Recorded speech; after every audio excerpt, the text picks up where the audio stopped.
Hi friends, మన దేశంలో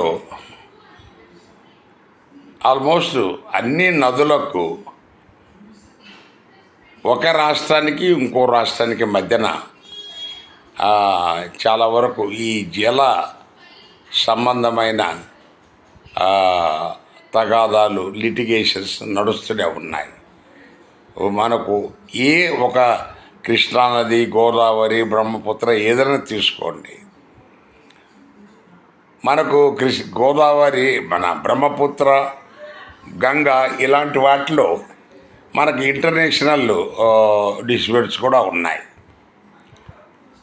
కానీ ఆశ్చర్యకరంగా ఈ డాన్యూబ్ అనే నది ఈ జర్మనీలో పుడుతుంది. 2850 కిలోమీటర్లు 10 దేశాల గురించి ప్రవహించి అది బ్లాక్ సీలో కలుస్తుంది. నల్ల సముద్రంలో కలుస్తుంది. సో ఈ 10 దేశాల గురించి వెళ్తున్నా కూడా దాని గురించి పెద్ద ఎక్కడ పంచాయతీ లేదు. ఈ దేశాలు మన దగ్గర రాష్ట్రాలు కాదు, అక్కడ దేశాల్లో నుంచే పోతుంది 10 దేశాల్లో. అయినా కూడా చాలా ఇట్ ఈస్ కంఫర్టబుల్లీ అన్ని దేశాలు దాన్ని నీటిని సద్వినియోగం చేసుకున్నారు. పంచాయతీ లేదు, గొడవలు లేవు.